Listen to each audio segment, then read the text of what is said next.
ప్రియమైన దేవుని పిల్లలారా, ప్రభువైన యేసుక్రీస్తు వారి పేరట మీ అందరికీ వందనాలు.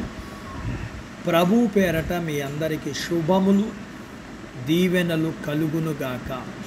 ఈ ఉదయకాలం పరిశుద్ధ గ్రంథం నుండి దేవుని వాక్యాన్ని చదువుకుందాము. పేతురు రాసిన మొదటి పత్రిక 5వ అధ్యాయము 6వ వచనాన్ని చదువుకుందాం. దేవుడు తగిన సమయమందు మిమ్మల్ని హెచ్చించున్నట్లు ఆయన బలిష్టమైన చేతి క్రింద దీన మనస్కులై ఉండుడి. దేవుడు తన మాటలు మనందరి కొరకు దీవించునుగాక. ఆమేన్. ప్రియమైన దేవుని పిల్లలారా, ఈ ఆజ్ఞలలో దేవుని వాగ్దానం కూడా ఉంది. అంటే ఇది వాగ్దానంతో సరితూగే హెచ్చరిక అన్నమాట. మన తలలు క్రిందకి దించుకుంటే దేవుడు వాటిని పైకెత్తుతాడు.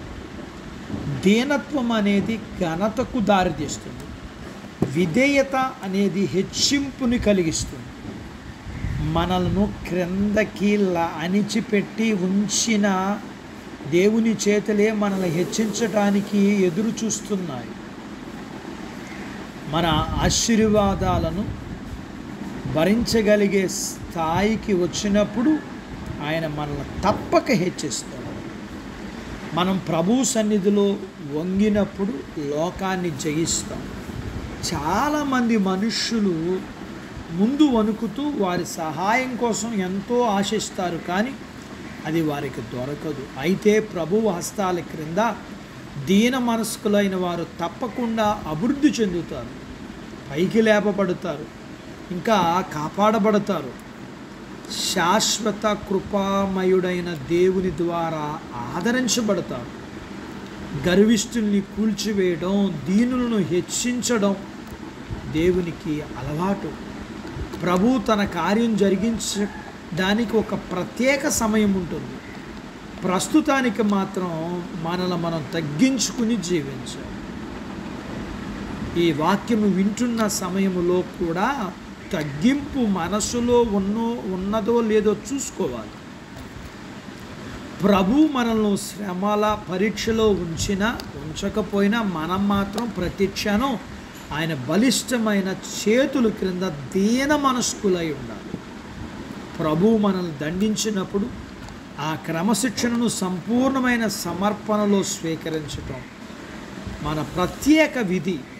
ఇక మనలను ప్రభువు హెచ్చించే విషయం అంటారా, దానికి తగిన కాలం, తగిన దినం, తగిన సమయం దేవుడే నిర్ణయిస్తాడు.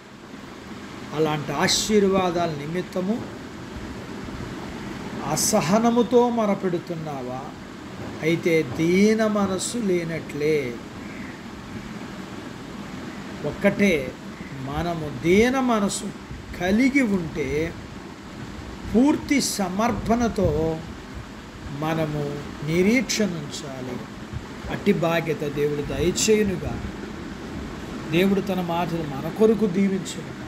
ఆమె ప్రార్థించుకుందాం. నాతో పాటు ఏకీభవించండి. మమ్మలను మిక్కిలిగా ప్రేమించిన మా ప్రియ పరలోకపు తండ్రి, మీ పరిశుద్ధ నామమును బట్టి మీకు వందనాలు. ఈ ఉదయకాలం మీ పాదాల దగ్గర మీ లేఖనాన్ని నేర్చుకుంటూ దీనత్వము లేని మమ్మలను క్షమించు.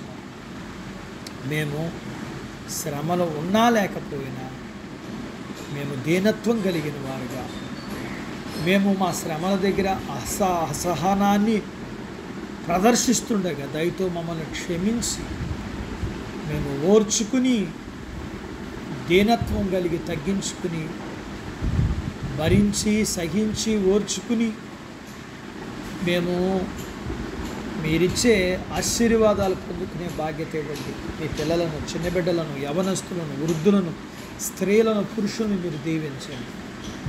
చిన్న బిడ్డలు, యవనస్తులు చదువుల్లో, ఆరోగ్యాల్లో సహాయం చేయండి. ఉద్యోగ ప్రయత్నాలలో విజయాన్ని ఇవ్వండి. ఉద్యోగాలు చేస్తుండగా ప్రమోషన్స్ ఇవ్వండి. అలాగే ప్రియుడా, మీకు వందనాలు. మీ పిల్లలు వివాహ విషయాల్లో సహాయం చేయండి. గర్భఫలాల విషయాల్లో సహాయం చేయండి. గర్భఫలములు కలిగిన వారికి సుఖమైన ప్రసూతైన తల్లి పిల్లలకు ఆరోగ్యాలు ఇవ్వండి. వీడా మీకు వందనాలు.